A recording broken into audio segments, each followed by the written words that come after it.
যা করুক করতে দাও করতে দাও করতে দাও। চলো চলো চলো চলো পিটতে বলো পিটতে বলো। নামতে না বলো নামতে না নামতে না বলো নামতে না বলো।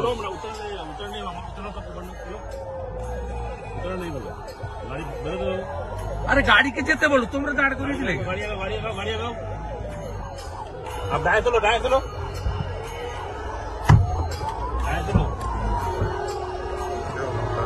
डाय चलो साला साला कुछ बोलो चलो चलो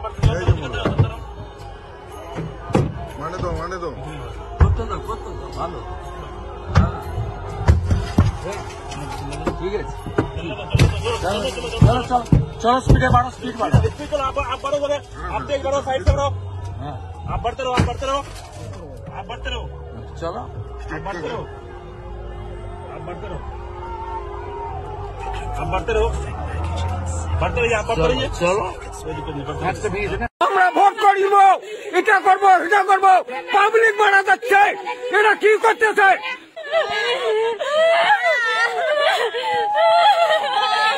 আমরা দেশের শান্তি চাই এরা সন্ত্রাস করতেছে আসিয়া দুনিয়ার মুসলমান নিয়ে আসতেছে আনিয়া হিন্দু হিন্দু মা বেটি তার উপরে অত্যাচার এইরকম গোলা বালুস এলে কি হইতেছে 4-5টা সমানে আধা ঘন্টা গুলি করছে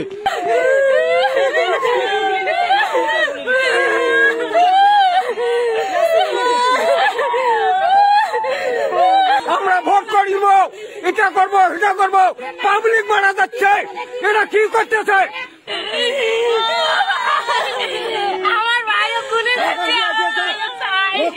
রক্তপাতক সাংবাদিক ফোন করতেছে একটা ওরা আলোচনা করতেছে ইমরা চোর করতেছে ইমরা আবার পেয়াদারি করতেছে আমরা কিচ্ছু করি নাই এটা কি কথা এটাকে এটাকে এটাকে দেশে কি এটা দেশের এটিকে হ্যাঁ এটা কি হইতেছে রক্তপাত হতেছে পাবলিক মারা যাচ্ছে এরা ভোট করবে ওরা দিন থেকে ফেলাগুলো ফেস্টন ফেলাক সবগুলো নিয়ে এসছে আমরা কাকু কিছু বলি নাই এর আগে ওরা নিজে নিজে বাড়িতে ওরা নিজেতে বাড়িতে গুলিয়ে গোলা বোম ফুটেছে তাও এই ছেলেগুলো যে কটা সেখানে নেতা আছে সবারই নামে কেস দিয়ে শুয়েছে এটা কি ঠিক এটা ওরা অত্যাচার এত শুরু করছে কিন্তু কালকে দিনের বেলায় ফেস্টন টেস্টন সবগুলো জোর করে নিয়ে আসছে যাক যেতে পারছে সেটা মারছে আর রাত্রিবেলা কয়টা বাজে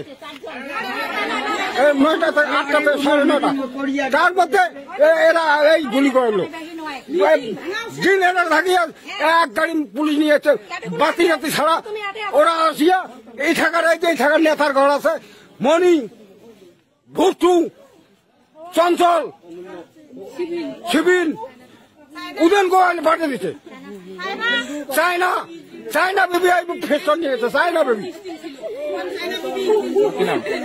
আমার নাম অনন্ত বর্মন মা বাবা কেউ গুলি করলো স্বামী গুলি করছে কালকে রাত্রিবেলা কেউ নাই আমার 2টা ছোট বাচ্চা আছে আর বাড়িতে কেউ নাই আমার বাড়িতে হুমকি দেয় যে বাইরে বাড়ালে মার্ডার করবে এইভাবে বলে দুই স্বামী স্ত্রী ঝগড়া হয় ওরা যায় যাওয়ার পরে অনেক কথা বলে পরে তুই বাইরে বার হ তোকে মার্ডার করবো আজকে সেটাই আমার নারী নির্যাতন করার চেষ্টা করে ভালো আমরা বাড়ি থেকে বার হতে পারি না আমাদের অনেক অত্যাচার করে বাড়ি দিয়ে ভিতর দিয়ে ভাত খেতের ভিতর দিয়ে দৌড়ে ভয়ের ছোটে আমরা বউ বেটি এইভাবে কি থাকা যায় বাড়ি তোমারও তো মা বোন আছে ঘরের জন্য যেসে পরে পালাইছে বলেন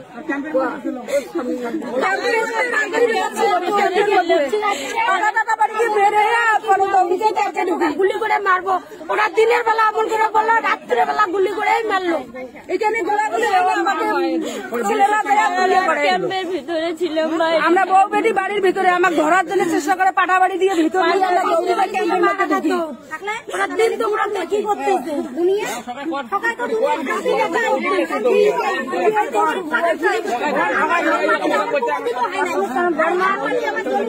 স্বপন বর্মন, অমূল্য বর্মন, ভুট্টু বর্মন, খুদু বর্মন, জগদীশ বর্মন, পানেশ্বর, এই যে সবাই বিকাশ, তারপরে বিকাশ তৃণমূলের বিকাশ বলছিল এরকম করছে।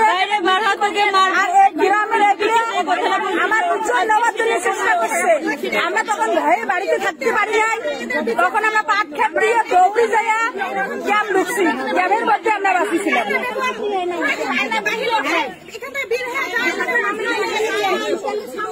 নিয়ে গেছে একটা বাইক এসছে, আসার পরে এখান থেকে দূরা দিয়ে দৌড় মারছে, তারপরে ওদের লোক আসছে, মহিলাটা আসে নিয়ে গেছে চায়না রবি। এই যে এই বাচ্চাটা বমি করছে, আজকে কুচবিহার নিয়ে যেতে বলতেছে, একদম চোখ টোক সব ফাটাই দিচ্ছে। ওরা তো সোনার বাংলা করতে চায়, কিন্তু সোনার বাংলা হচ্ছে না, হিংস্র সন্ত্রাসবাদী হচ্ছে এখানে।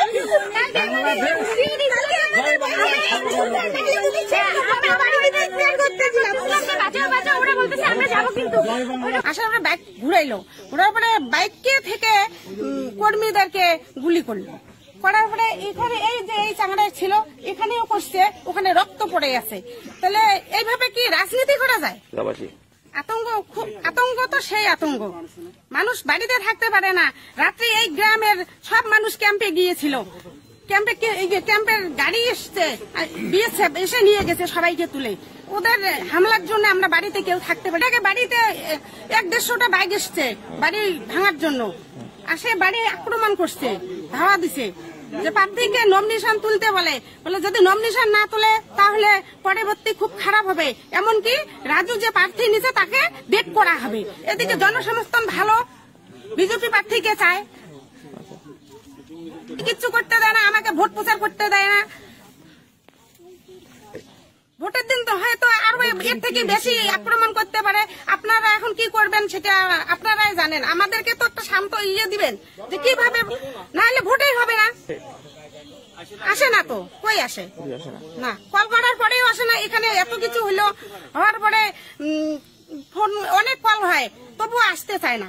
কেন আসতে চায়? পুলিশ। কি নাম? ভানুমতি বর্মন। আমি ওর জেঠি হই প্রার্থীর। পুলিশ আজকে ভোরবেলা একজনকে গ্রেপ্তার করছে, বিনয় রায়। বলছে যে শার্প শুটারে খুন করেছে আর কি, ওর কাছ থেকে একটা পিস্তল, 4টা গুলিও উদ্ধার করেছে। তবে এই ঘটনার পিছনে এখনো কারা জড়িত সেটা পুলিশ পরিষ্কার করে কিছু বলেনি। কি বলবেন এই বিষয়ে? আমি বলতে চাই যে রাজ্য সরকারের পুলিশ কাজ তো এখন পর্যন্ত সঠিকভাবে করছে। আমাকে বলছিল প্রশাসন তরফ থেকে, বলছে যে আমরা সঠিকভাবে এটাকে ধরবো, হাজির করব, এটা আমরা ব্যবস্থা নেব। রাজ্য সরকার বলছে, আমার আস্থা আছে রাজ্য সরকারের উপরে। কিন্তু যাকে ধরছে আর কি, যাকে ধরছে আমার বিশেষ প্রয়োজন হচ্ছে কে কাজটা করাইলো, তাকে আমার বিশেষ প্রয়োজন। মানে যে শুটারে শ্যুট করছে সে তো হচ্ছে কামলা, পয়সা দিয়ে করছে তাকে, কিন্তু মেন পরিকল্পনা কে তৈরি করছে ওইটা আমার জানা দরকার। যদিও করেও থাকে, আমি এই যত দোষী তার থেকে বেশি দোষী হয়েছে যারা করাইছে। আমি যদি আজকে পুলিশের কাছে জবানবন্দি দেই যে ভাই তুই কে করাইছে তুই বল, তুই যদি সত্যি কথা বলিস, নামগুলো বলতে পারিস কীভাবে হলো, তাহলে আমি এমন হতে পারে কোর্টে গিয়া যখন কোর্টে বিচার হবে আমি বলবো একে খালাস করে দেন। যারা করছে তাদেরকে ধরেন, যারা করাইছে তাদেরকে ধরেন।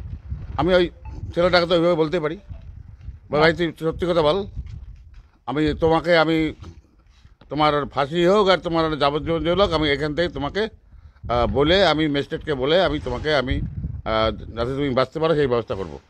কিন্তু যারা করাইছে তাদের কথা তুমি সুন্দর হয় বলো, কীভাবে করেছে, কখন করেছে, কে ফোন করছে, কে কী করছে, এটা তোমাকে পরিচয় করে বলতে হবে। আপনি চাইছেন যারা প্রকৃত দোষী, হ্যাঁ, তাদেরকে পুলিশ খুঁজে বার করবে, তাদেরকে পুলিশ ধরুক। তাকে তো ধরবেই, তার কাছে তো খবরটা না নিলে তো প্রকৃত দোষীকে ধরতে পারবে না।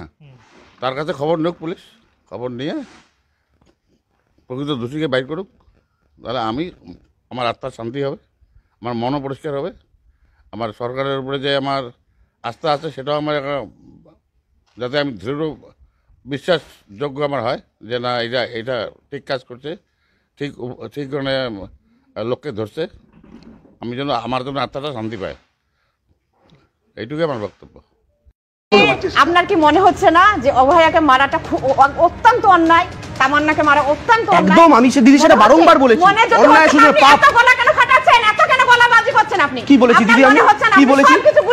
না দিদি ভুল করছেন না, একদম কিচ্ছু বলাইনি আমি, কিচ্ছু বলাইনি দিদি, আমি কিচ্ছু বলাইনি। কাকিমা আপনি সন্তান হারা মা, আপনার কষ্ট জানি আমি, আপনার কষ্ট জানি, কিন্তু আমি আবার বলছি কিচ্ছু গুলিয়ে দিইনি দিদি, কিচ্ছু গুলিয়ে দিইনি। এই জন্য আমি বারবার বলছি বাংলার রানীর দোষ, রানী পরিচালনা করতে পারছেন না ঠিকমতো। আপনাকে দিদি আপনি সন্তান হারা মা, আপনি যে কাউকে যত খুশি গালাগাল দিতে পারেন, আপনি আমাদের দিন, আপনি মমতা বন্দ্যোপাধ্যায়কে দিন, তাতে যদি আপনি মানসিক শান্তি পান আমরা সেটাকে কিছু বলবো না। আপনি দিন, আপনি বলুন। আমি আবার বলছি আপনার মেয়ের যারা হত্যাকারী তারা শাস্তি পাবে, আমি আপনাদের বলছি তারা শাস্তি পাবে। আমরা চেয়েছিলাম অভয়ার অপরাধী। কোচবিহারে আইন শৃঙ্খলা পরিস্থিতি ঠিক কোথায় গিয়ে দাঁড়িয়েছে, উপরে ভিডিওগুলোতে তার একটা আভাস পেয়ে গেছে। যেটা শুরু হয়েছিল পশ্চিমবঙ্গ সরকারের বিরোধী দলনেতা শ্রী শুভেন্দু অধিকারীর কনভয়ে আক্রমণের ভিতর দিয়ে। শ্রী শুভেন্দু অধিকারী প্রোগ্রামটি মহামান্য কলকাতা হাইকোর্টের জলপাইগুড়ি সার্কিট বেঞ্চের পারমিশন নিয়ে হয়েছিল। সেখানেও পুলিশ আইন শৃঙ্খলা রক্ষায় ব্যর্থ হয়েছে। শ্রী শুভেন্দু অধিকারী গাড়ি ভাঙচুরের সঙ্গে সঙ্গে পুলিশের গাড়িও ভাঙচুর করা হয়েছে। পুলিশের গাড়ি ভাঙচুর করার জন্য জানি না পুলিশ কয়টি কেস দিয়েছে। এই ভাঙচুরের নেতৃত্বে ছিলেন ফ্রড ব্লক থেকে আসা তৃণমূল নেতা শ্রী উদয়ন গুহ। তিনি আরও হুমকি দিয়েছেন শ্রী শুভেন্দু অধিকারী কোচবিহারে এলেই তাকে তিনি এভাবেই সংবর্ধনা দেবেন, অর্থাৎ লড়াইটা রাজনৈতিক ক্ষেত্র ছাড়িয়ে শ্রী উদয়ন গুহ ব্যক্তিগত পর্যায়ে নিয়ে যেতে চান। আর দিনহাটার উদয়ন গুহ একতরফা গুন্ডারাজ চালাচ্ছেন। উদয়ন গুহ মনে করেন দিনহাটাটা তার খাস তালুক, দিনহাটায় তিনি আইন, তিনিই প্রশাসন। বাই ইলেকশনে তিনি বিশ্ব রেকর্ড সংখ্যক ভোটে নির্বাচিত হয়েছে।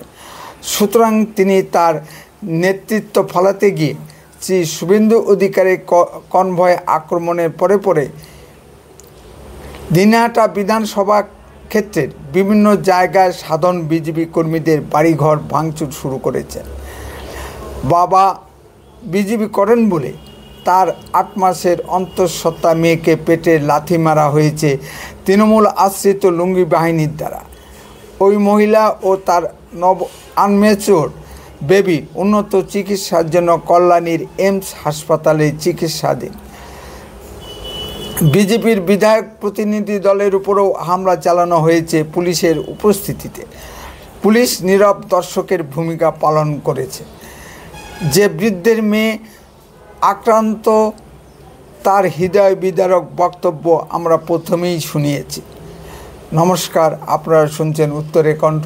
উত্তরে কণ্ঠ থেকে আমি প্রভাত বসাক, তুফানগঞ্জ, কোচবিহার। তারপরেই ঘটল কোচবিহারের খাগড়াবাড়ি ডডিয়াহাট কাণ্ড। ডাউগুড়ি তৃণমূল প্রধান শ্রীমতী কুন্তলা রায়ের ছেলে অমর রায়কে কে বা কারা পয়েন্ট ব্ল্যাঙ্ক রেঞ্জ থেকে গুলি করে হত্যা করে। দুষ্কৃতীরা বিনা বাধায় অবলীলায় সেখান থেকে পালিয়ে যায়। এই অমর রায় আবার যুব তৃণমূল নেতা এবং এলাকায় খুব শান্তশিষ্ট ভালো লোক বলেই পরিচিত। অন্ততপক্ষে এলাকার লোকজন তাই দাবি করে। এই অমর রায়ের আক্রমণেই বিজেপির প্রাক্তন প্রথম ব্লক সভাপতি সুজিত দাস মারা যান। মৃত সুজিত দাসের পরিবার থানায় একটি সাধারণ ডায়েরি করতে পর্যন্ত সাহস পাননি।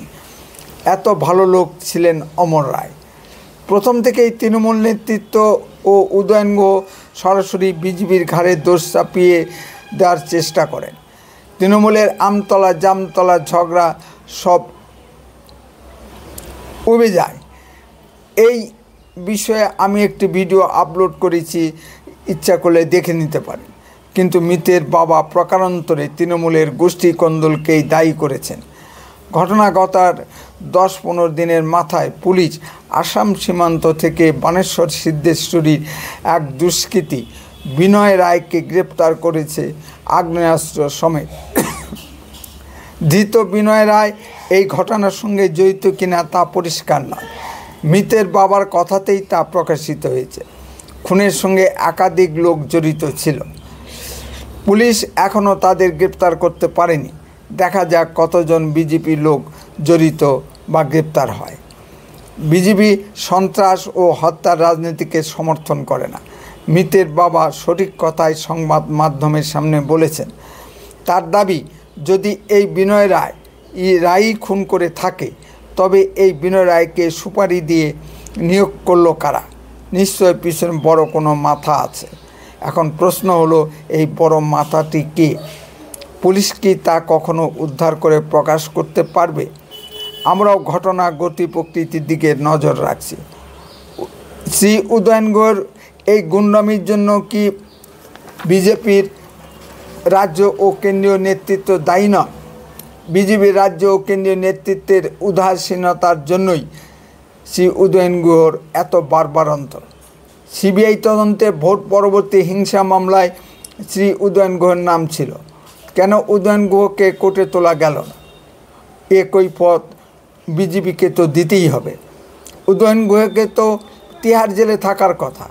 বিজেপির কোন স্বার্থে উদয়ন গুহ মতো দুষ্কৃতীরা জেলের বাইরে? আমার ভিডিওটি যদি কোনো বিজেপি নেতৃত্বের নজরে পড়ে তবে কমেন্ট করে উত্তর দিন। উত্তরের কণ্ঠ সর্বদাই বাস্তব ও সত্য কথা বলে। আরও এই ধরনের ভিডিও পেতে দয়া করে এক্ষুনি চ্যানেলটিকে সাবস্ক্রাইব করুন, বেল আইকনে ক্লিক করুন, আপনার মূল্যবান মতামত কমেন্টে লিখুন। বন্দে মাতরম, ভারত মাতা কি জয়।